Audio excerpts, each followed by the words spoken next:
In a world where gods ruled over fate and monsters roamed land and sea, a hero was born, one whose name would become legend.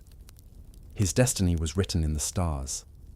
He was to face death itself, defeat the most terrible of creatures, and become a symbol of courage.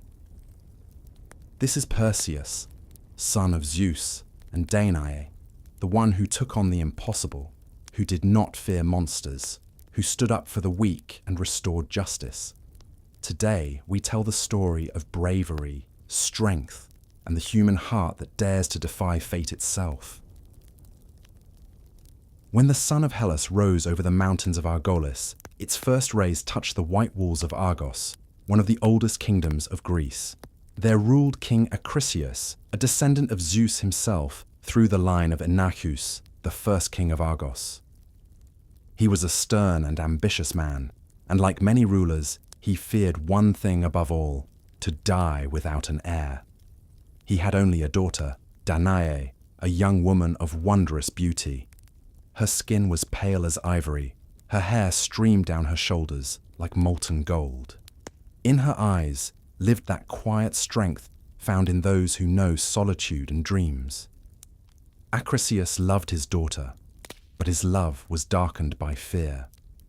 Each year, he felt old age drawing nearer, until one day he went to Delphi, where in the temple of Apollo, the holy Pythia spoke, the priestess through whom the gods revealed fate to mortals. He asked her, "O Pythia, am I destined to see a son, an heir to my throne?" But the voice that came through the smoke of incense and the crackle of flame answered not as he had hoped. "You shall not see a son, Acrisius, but the son of your daughter will be the cause of your death." The word sent a chill through his veins. Like many mortals, Acrisius thought he could outwit the gods. He reasoned, if Danae never bore a child, the prophecy would never be fulfilled. So he commanded that a tall tower be built of bronze and copper, shining in the sun like a temple. Inside were chambers without windows or doors, only an opening high under the dome where air and sunlight could enter. There he imprisoned his daughter, supplying her with servants and everything she might need. Everything except freedom. But fate cannot be locked in metal. Time passed, and one day, in the stillness of the tower, where only the whisper of wind was heard, the sky filled with golden light. Through the opening beneath the dome poured a stream of radiance, and that light was divine. It was Zeus, Lord of Thunder, who chose to visit the mortal woman in the form of golden rain. He did not break the walls, he simply passed through them, as light passed into the deepest darkness. Thus the gods changed the fate of Argos. Soon Danae bore a son, Perseus, child of light and thunder. His eyes shone like the steel of the sea, and as she looked upon him, Danae knew. Within him was a power that even kings would fear. When Acrisius learned of the birth, terror and fury filled his heart. Yet he dared not raise a hand against a child of Zeus's blood. Instead, he devised another way to rid himself of them both. He ordered that Danae and her infant be sealed inside a wooden chest, its lid nailed shut with iron spikes and cast into the sea. He hoped the waves would do what he himself could not. The night was stormy. The sea roared like a beast. The chest was tossed from wave to wave, and only flashes of lightning lit the face of Danae as she held her child close. She whispered prayers, not for herself, but for him. "If you truly are the son of Zeus," she murmured, "then may he not abandon us." For many days and nights the chest drifted across the waters until at last the waves grew calm and the air grew warm. The sea carried them to the shores of the island of Seriphos, lost among the waves of the Aegean. At dawn, fishermen walking along the beach saw a strange box washed up on the sand.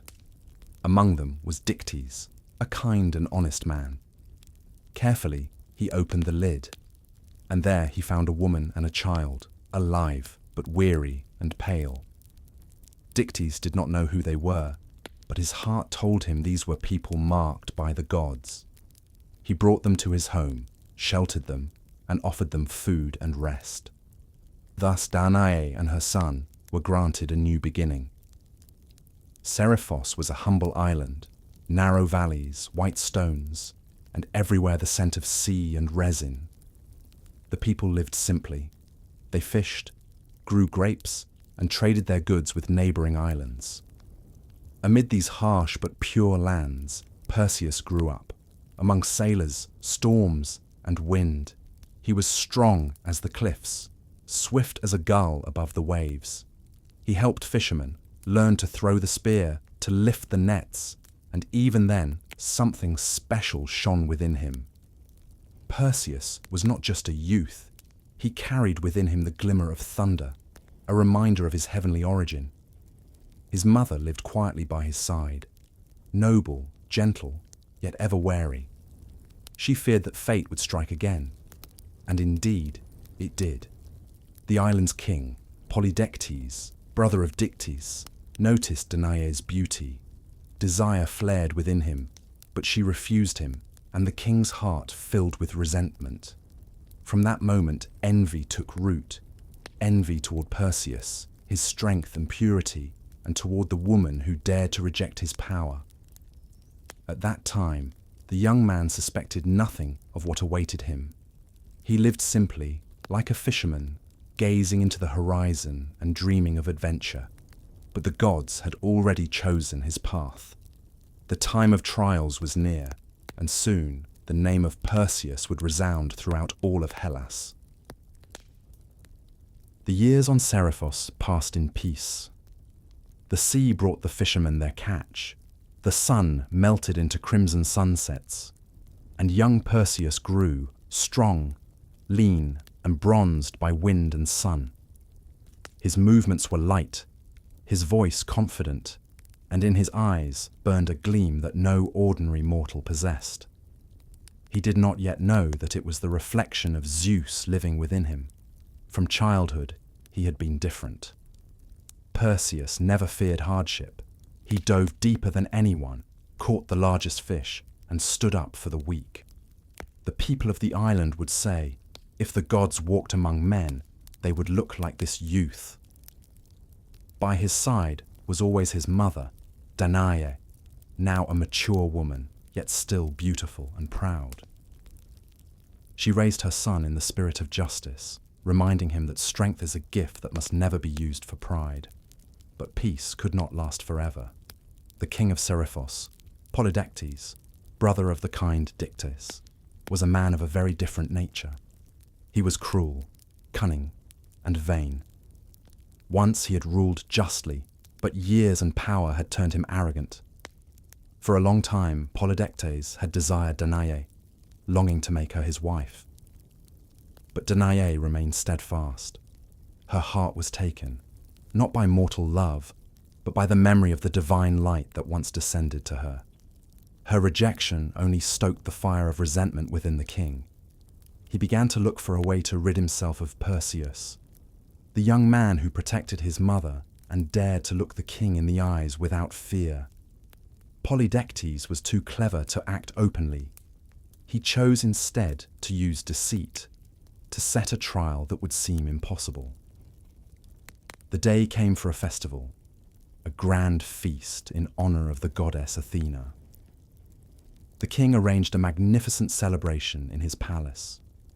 Marble columns, the music of flutes, rich sacrifices, wine made from island grapes, and the glow of torches reflected in polished bronze. The hall was filled with warriors, nobles, and guests from distant lands.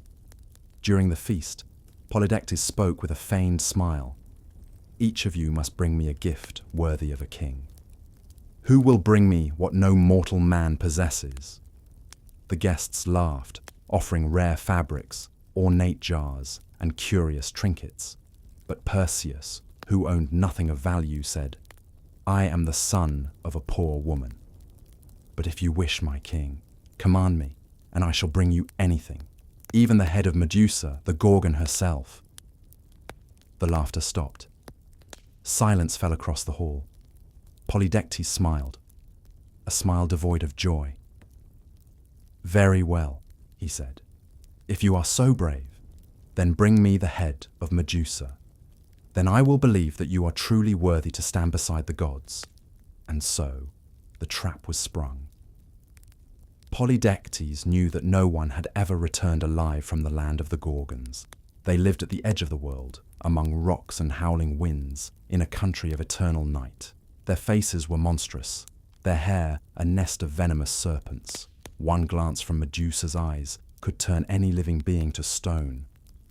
But Perseus did not flinch. He bowed his head and replied calmly, "I will keep my word, and if I return, I shall bring you her head." The next day he said farewell to his mother. Danae tried to stop him, tears glistening on her cheeks, but he only said softly, "Mother, if fate calls, I cannot turn away." Thus began a journey that would become the stuff of legend. A youth with no army and no weapon set out to face a monster whose name men spoke only in whispers. But even then, the gods of Olympus were already watching him. Athena, goddess of wisdom, and Hermes, messenger of the gods, saw in him more than a mortal. They knew that the blood of Zeus flowed in his veins, and so neither sea nor monster nor fate itself could stand in his way. The crimson dawn rose over the island of Seriphos as Perseus, leaving Dictys' home, walked along the shore where waves broke upon the rocks like hearts against fate. He did not know where to go, but he felt the gaze of the gods upon him. In his chest beat a heart full of youthful resolve, and in his mind echoed the vow to bring back the head of Medusa, the Gorgon, the creature whose gaze turned all living things to stone. Before him lay a journey into the unknown. The people of the island whispered, "No mortal has ever returned alive from the land of the Gorgons." But Perseus was no ordinary mortal. In his blood lived the power of the Thunderer, though he did not yet understand it. He was walking along the cliffs when suddenly the air trembled, the wind stilled, and the light turned cold and silvery. From the mist, as if born from the air itself, appeared a woman, tall and slender, wearing a shining helmet and holding a spear. Her eyes gleamed like stars, and her voice carried divine authority. It was Athena, goddess of wisdom and righteous war, patroness of heroes. "Perseus," she said, and his name rang like the clash of bronze. "You are walking where no mortal has set foot. But the gods do not abandon the brave." The youth fell to one knee. "Goddess, I do not know the way. I do not know how to fight one whose gaze kills." Athena smiled. "That is why you are worthy of help. Fear belongs to fools, but to acknowledge fear is the mark of the wise." With these words she raised her hand, and before him appeared a shield of purest bronze, polished to a mirror's shine. Its surface reflected everything around it, like the still water of a windless sea. "Take it," said Athena. "Do not look upon Medusa directly. Look upon her reflection in this shield, and you will escape her petrifying gaze." Perseus accepted the gift, feeling the metal pulse with living light in his hands. At that moment, a golden beam split the sky. Gently touching the sand, a young man descended, clad in a short tunic, with winged sandals on his feet and a shining staff, the caduceus, in his hand. His face was cheerful and determined, his eyes sharp as a falcon's. It was Hermes, messenger of the gods, protector of travelers and heroes. "Sister," he said to Athena, "our young cousin goes where even demons dare not tread. Shall we let him go barefoot?" He stepped toward Perseus and handed him a pair of winged sandals, light as air. "Wear these," said Hermes. "They will lift you above sea and land, so you may pass safely over mortal and monstrous traps." Then, drawing a short sword from its sheath, a blade engraved with divine symbols, he added, "And this is Harp, the sword forged by Hephaestus himself. It knows no rust, no dullness, no defeat. It can strike even those who are beyond death." Perseus took the weapon and felt a surge of power course through him. He looked up at Hermes and Athena, but they were already beginning to fade into the air, like morning mist. Before vanishing completely, Athena said, "Seek the Grey, the sisters of the Gorgons. They know the way to Medusa's lair, but be cautious. They share one eye and one tooth among the three of them. Take them, and they will tell you what you need to know." With those words, the gods disappeared, leaving behind a faint trembling in the air and the scent of laurel. Perseus was alone, but he no longer felt mortal. The feathers of the sandals whispered at his heels, the shield gleamed with the reflection of the sky, and in his hand he held a blade worthy of the sons of Olympus. He rose into the air, the wings beneath his feet fluttering softly. Below him lay the endless blue sea, and far behind, the island of Seriphos faded into the horizon. The wind struck his face, carrying the scent of salt and freedom.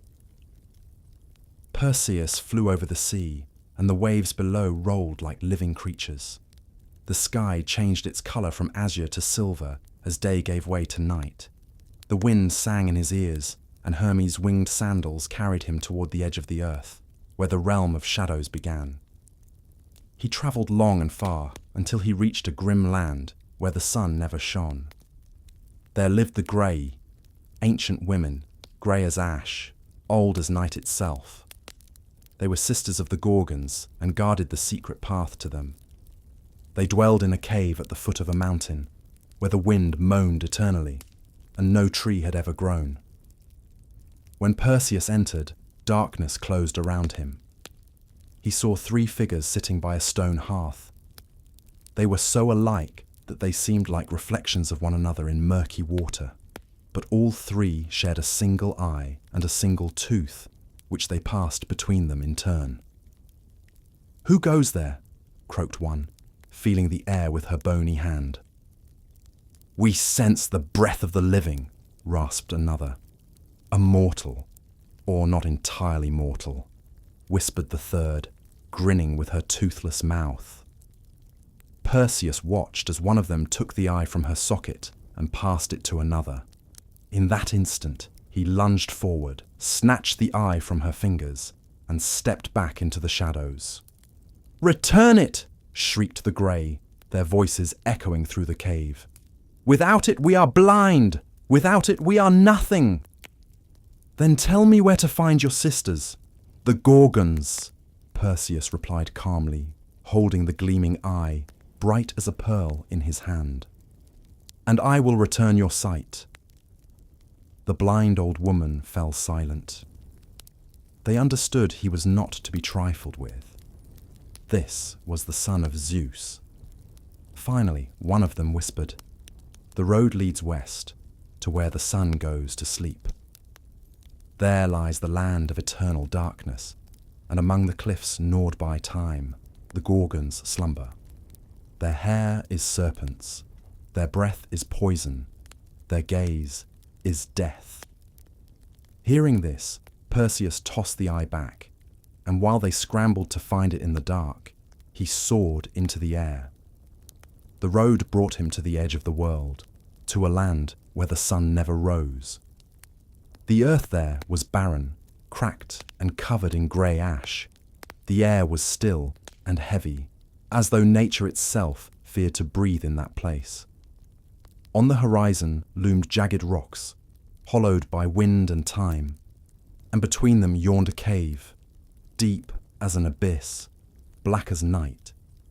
It was the lair of the Gorgons. Perseus stopped at the entrance, feeling each heartbeat echo in his chest. He knew that one mistake, one glance, would turn him into another stone figure among the many that stood there, frozen forever in terror. He put on Hades' helmet, the gift that made him invisible, and stepped inside. The cave breathed cold. The walls were slick with salt and moisture, and everywhere stood stone shapes. Warriors, shepherds, beasts, all who had once dared approach Medusa.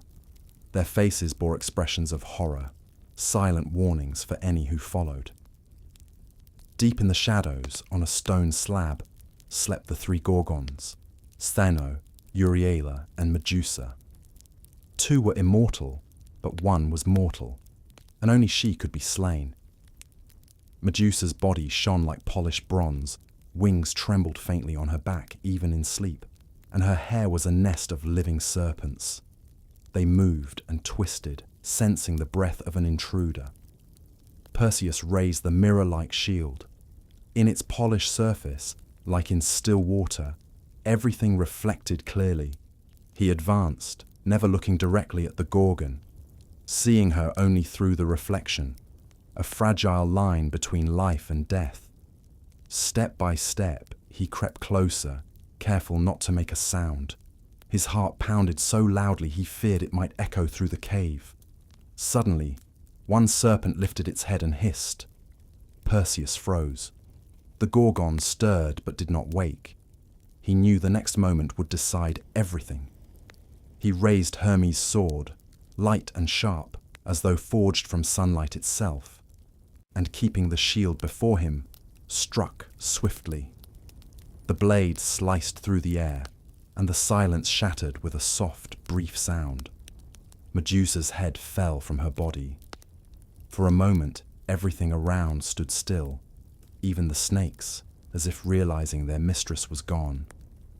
From her neck poured dark, heavy blood, and where it touched stone, movement began. From that blood were born two beings, the magnificent winged horse Pegasus, white as cloud, and the giant Chrysaor holding a golden sword. Pegasus spread his mighty wings and soared into the sky above the cliffs. Chrysaor followed, vanishing into the mist like a mirage. From a death was born strength, from horror, beauty. Perseus quickly hid Medusa's head in the pouch Athena had given him. Even dead, her gaze remained deadly. He knew he now possessed a weapon that could turn any enemy to stone, a power granted by both gods and destiny itself. But peace did not last. From the cave's depths came a thunderous roar. Medusa's immortal sisters had awakened. Their screams filled the earth. The air trembled, rocks fell from the ceiling, and the cave itself seemed to shake with their fury. Perseus dashed for the exit, feeling the monster's breath behind him. Hermes' sandals flared with light, lifting him into the sky, away from the storm of wrath below. He flew over the grey sea and the lifeless land, and only when the world around him brightened once more did he allow himself a deep, free breath. After his victory over Medusa, Perseus carefully kept her head in the pouch so that the deadly gaze would harm no one. He could feel the hidden power pulsing within, the living terror that once held the world in fear. This weapon, a gift from the gods, was both his trophy and his trial, to carry a power that could kill with a single glance. Rising into the heavens on Hermes' winged sandals, he began his journey home. But the path was interrupted by a cry for help. At the edge of the world, he saw a shore bathed in the gold of sunset, and a monstrous creature emerging from the sea. A giant beast, scaled and clawed, roared and churned the waters, a reminder that the mortal world was still full of peril. On a cliff above the waves stood Andromeda, the king's daughter, chained to the rock. She was fragile and helpless, the wind playing with her loosened hair, her eyes reflecting both terror and hope. In her posture was the full horror of innocence doomed, and at the same time, a delicate, almost otherworldly beauty that no man could ignore. Perseus descended from the sky, his sandals slicing the air like a falcon's wings. He carried the pouch with Medusa's head. Her gaze, deadly even in death, would now serve as his weapon. The young hero's heart raced, but he did not hesitate. When the monster lunged from the sea, Perseus raised the Gorgon's head, and the creature froze. Its eyes filled with horror, its body hardened to stone, as if death itself had gripped it in its claws. Andromeda, trembling, gazed at him with awe and gratitude. Perseus gently freed her from the chains, steadying her so she would not fall from the cliff. The wind played in her hair, the sunlight shimmered on the water, and around them lay a silence after the storm, the silence of victory. In that moment, their fates became one. He accompanied her home, through fields and forests, among people who sighed in relief and admiration. Between Perseus and Andromeda grew a bond that could be broken by neither fear nor time. He married her, and together they became symbols of strength and beauty, courage and love, proving that even a mortal could become a legend if his heart knew no fear. Thus, Perseus added another feat to his name, the rescue of the innocent, the triumph over the monster, and the gaining of love that bound him forever to both the mortal world and the divine. His name became a synonym for bravery, resolve, and justice, a story passed down through generations, living on in songs, on canvases, and in the spoken legends of humankind. After the victory over the Gorgons and the rescue of Andromeda, Perseus returned home, but his journey was filled with reflection and tension. In his pouch lay the head of Medusa, a weapon both terrifying and sacred, capable of destroying any foe. Even days after it had been severed, Medusa's gaze remained deadly, and Perseus carried it as a symbol of strength, wisdom, and responsibility. He understood that possessing such a weapon made him not only a hero, but also a guardian of life and death.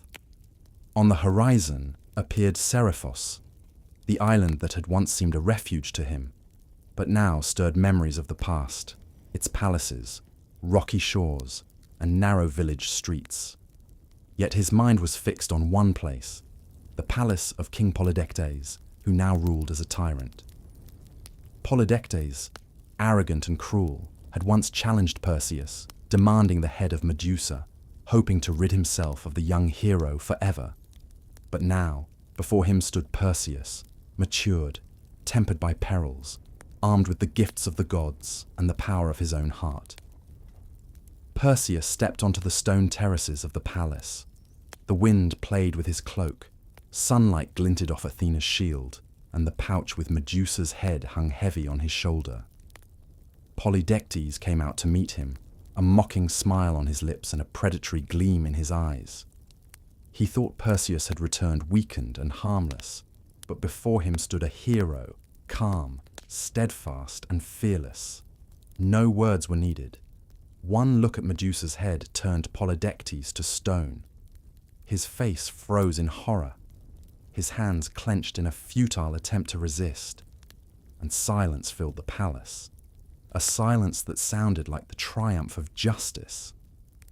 At that moment, the people of Seriphos, watching from their windows and terraces, understood that tyranny was over. The long years of fear and oppression had come to an end. After Polydectes' punishment, Perseus hastened to find his mother, Danae. He found her in a small house on the edge of the island, where she lived with the faithful Dictys. Her eyes were filled with worry and fear, feelings that melted away when she saw her son alive and victorious. The embrace between mother and son was long, filled with relief and joy. Danae could finally breathe freely. The danger that had shadowed them since their castaway days at sea was gone. Yet the prophecy still hung over Perseus. The son of Danae would kill King Acrisius, her father. Perseus tried to avoid direct contact with his grandfather, keeping his distance, unwilling to become an instrument of fate. But the will of the gods was stronger than human intent. Destiny found him even where he tried to escape it. By chance, during a public festival and a game of discus throwing, Perseus hurled his discus with heroic strength, and it accidentally flew toward Acrisius. The disc struck the king, and the prophecy was fulfilled. Death came to him by the will of fate, not directly by his grandson's hand, but through the chain of circumstances decreed by the gods. Thus, the ancient prophecy was realized, confirming the divine order of the world, the order that Perseus himself upheld. At last, returning home for good, Perseus became a symbol of justice and courage.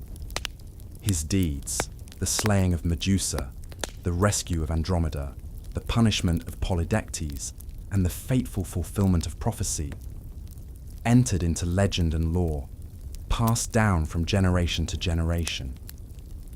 Perseus showed that strength and wisdom, the union of human bravery and divine aid, could overcome evil and restore harmony. From that moment on, the name of Perseus became synonymous with valor, honor, and justice. His life stood as an example of how fate, fear, and heroism intertwine in a majestic story that lives on in human memory through the ages. Perseus remained in the memory of humankind not only as the son of Zeus or as a hero of ancient myths. He became a symbol of courage and resolve, one who did not fear to face monsters and death itself. His deeds, the slaying of Medusa, the rescue of Andromeda, the punishment of the tyrant Polydectes, reveal that a true hero unites strength, bravery, and wisdom. Perseus embodies the protection of the weak, the triumph of justice, and the unshakable resolve to see a quest through to its end. His name lives on in legend, inspiring generations to heroic deeds and reminding all that even a mortal can become a hero when his heart is pure and his spirit strong. Thank you for watching this video until the end. If you enjoyed it, please support the channel. Give it a like and subscribe so you don't miss new videos.